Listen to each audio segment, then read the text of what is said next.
My name is Daniel, and for the past 3 years, I have lived a life that looked steady from the outside. I had a stable job at a mid-sized firm, a predictable routine, and a boyfriend who, by all appearances, loved me. Yet beneath that calm surface, there was a restlessness I rarely admitted aloud. Some nights, I would sit on the balcony, staring at the quiet street below, and wonder if my heart was truly where it was supposed to be. Ethan, my partner, was kind and dependable, the sort of man who always paid the bills on time and never forgot to pick up groceries. But our conversations had begun to sound rehearsed, like lines in a play we had memorized too well. He would ask how work had gone, I would give the same clipped reply, and then we would drift into silence. Affection was still there, but it felt like a relic of earlier days dulled by habit and routine. It was on one of those muted evenings, just after 10, that my phone buzzed. The name glowing on the screen was not Ethan's. It was Marcus, my boss.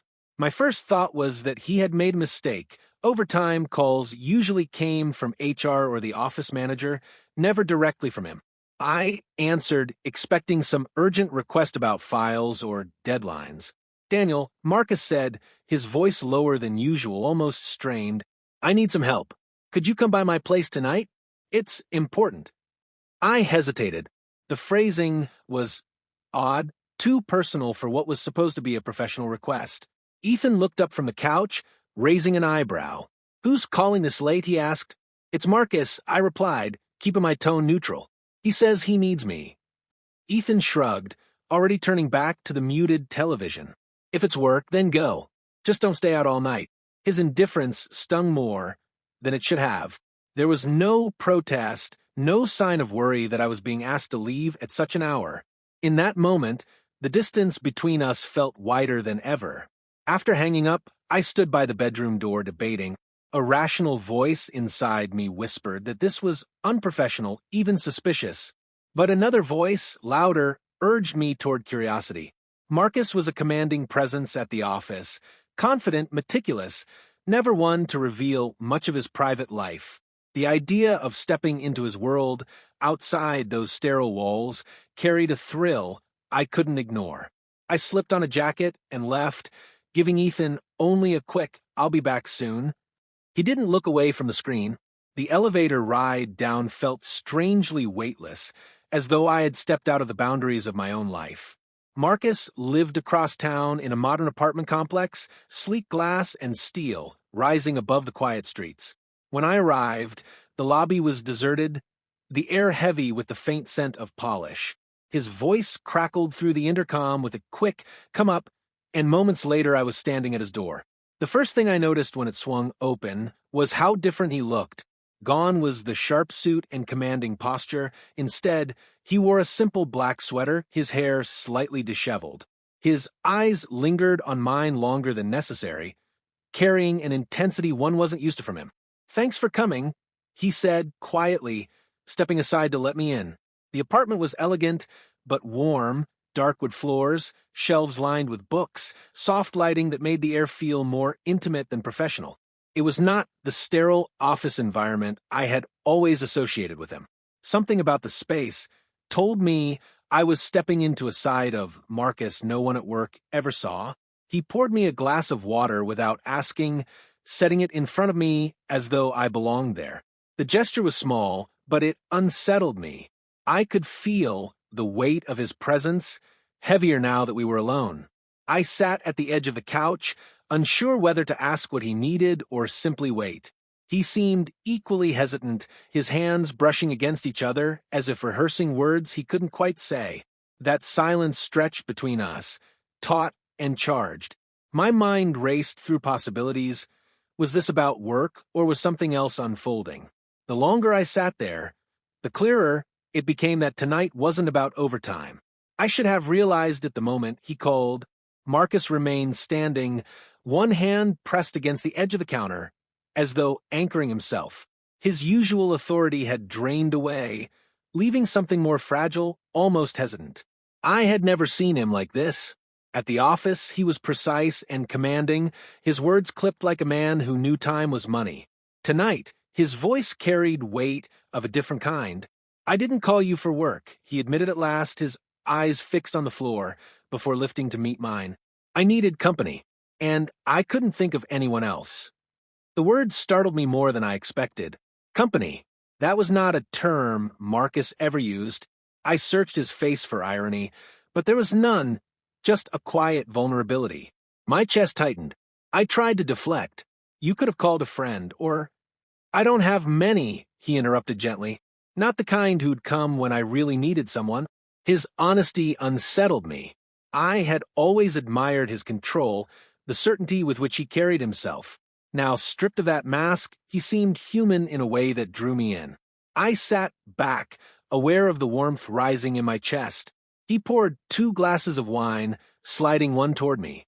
The amber liquid caught the light, glowing between us like a signal neither of us wanted to name. I took a sip, letting the silence grow heavier. Conversation drifted from work to trivial things, then gradually into personal ground, failed relationships, family distance, the ache of solitude. Marcus spoke slowly, choosing his words like stones placed carefully across a river. I listened more than I spoke, surprised by how much he revealed. He admitted he hated coming home to an empty apartment, that his success often felt hollow. His hand brushed mine once as he set his glass down. It could have been accidental, but he didn't withdraw quickly enough. I felt the charge in that touch, small but unmistakable. A warning bell sounded in my head. Ethan. My partner's face flashed before me, the quiet evenings, the safe routines. I pulled my hand back, gripping the stem of the glass too tightly. Marcus noticed, but didn't apologize. Instead, he leaned slightly closer, his eyes steady. I know this is complicated, he said softly. I also know you feel it too. I opened my mouth to protest, but the words dissolved before they formed. The truth was written across my own hesitation, in the way my body refused to leave. The air between us grew taut, charged with unspoken possibility. His gaze held mine, unwavering, until finally, slowly, he reached out again. This time his fingers rested deliberately on my wrist, warm and certain. My heart pounded. This isn't right, I whispered. No, he agreed, his voice low. But sometimes what feels right isn't the same as what is.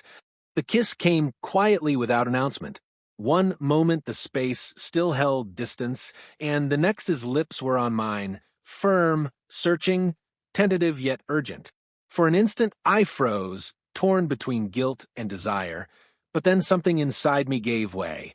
The kiss deepened, and the room seemed to tilt around us.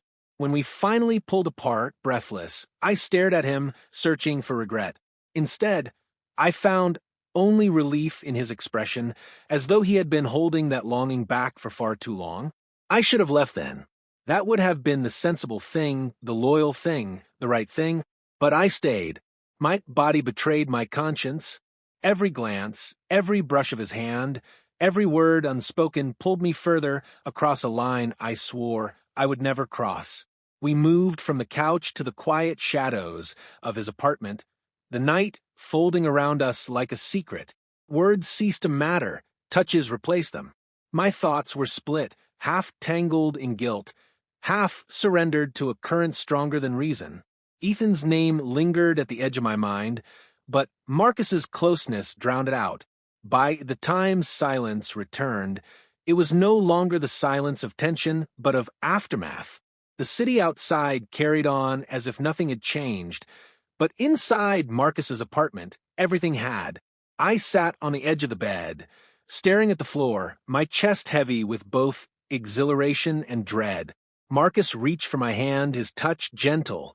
You don't have to decide anything tonight, he murmured. Just know that you're not alone here. His words offered comfort, yet they twisted the knife of guilt deeper. I had done what I swore I wouldn't. I had betrayed Ethan. And yet, even as the shame gnawed at me, a dangerous thought crept in. What if this was only the beginning? Morning arrived, quietly, the pale light pressing against the blinds in Marcus's apartment. I stirred awake, the weight of unfamiliar sheets heavy against my skin. For a moment I forgot where I was, until the faint smell of coffee drifted from the kitchen. Then memory returned, all at once, sharp and undeniable.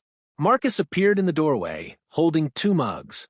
His sweater hung loose on his frame, his expression softer than I had ever seen. He handed me a cup without a word, then sat beside me, close enough that our shoulders brushed. Neither of us spoke immediately. The silence wasn't awkward, but it was thick with things unsaid. I sipped the coffee, its warmth grounding me, and stared at the floor. My thoughts were a storm, shame clashing with longing, loyalty battling against the pull of desire. "I don't expect you to explain," Marcus said finally, his voice low. "I just wanted last night to mean something to you. That's all." I turned toward him, searching for the certainty that had always defined him. Instead, I saw vulnerability, almost fear. That look unsettled me more than his kiss had. It meant this wasn't casual for him. I left soon after, carrying the weight of his gaze all the way home. The streets were waking up, shops unlocking, buses rolling by, people carrying coffees and newspapers. To them, it was an ordinary day. For me, nothing felt ordinary anymore.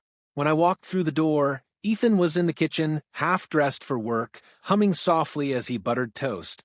He glanced up and smiled faintly. "Long night?" he asked.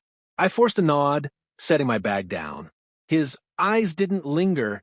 He was already reaching for his coffee. The simplicity of it struck me hard. He didn't question, didn't probe, didn't sense the fracture widening beneath us. Or maybe he chose not to. I sat at the table, watching him move about with the ease of routine. Every gesture, his casual humming, the way he folded the newspaper, was familiar, yet it all felt foreign. Guilt pressed into my chest like a weight I couldn't shake. I wanted to confess, to tell him everything, but the words wouldn't form. They would shatter the fragile balance we still had. The rest of the day dragged by in a blur. At work, Marcus behaved as though nothing had happened. His tone was clipped, his posture firm, his attention fixed on tasks and meetings. But occasionally his eyes flicked toward mine with a glint of recognition, as if to remind me of the night we now shared. Each glance twisted inside me, pulling me in 2 directions. That evening, lying beside Ethan, the distance between us felt unbearable. He scrolled through his phone while I stared at the ceiling, my body restless, my mind torn. I thought of Marcus's quiet vulnerability, of how he had reached for me not as a boss, but as a man who didn't want to be alone. I thought of Ethan's steady presence, safe and familiar, but distant in ways neither of us admitted. Desire and guilt circled endlessly, refusing to let me rest. Was what I had with Ethan enough? Or had I already destroyed it by stepping into Marcus's world? Could I live with the secret, or would it spill out eventually, unraveling everything? The next morning, Marcus sent a single message. "Can we talk again soon?" My thumb hovered over the screen. I could delete it, ignore it, walk away, and pretend last night had been nothing more than a lapse in judgment. Yet the thought of never seeing him that way again made my chest ache. Ethan called from the kitchen, asking if I wanted tea. His voice was casual, steady, the same as always. I answered with a hollow yes, though I barely heard myself. That was the moment I realized infidelity isn't just about bodies colliding in the dark. It begins long before that, with silence, with absence, with needs unmet and words left unsaid. I hadn't decided yet whether Marcus was a mistake or a beginning. All I knew was that the secret between us had carved a crack in my life that couldn't be undone. And sometimes I thought as I stared at the message again, a single choice doesn't end a story, it starts one.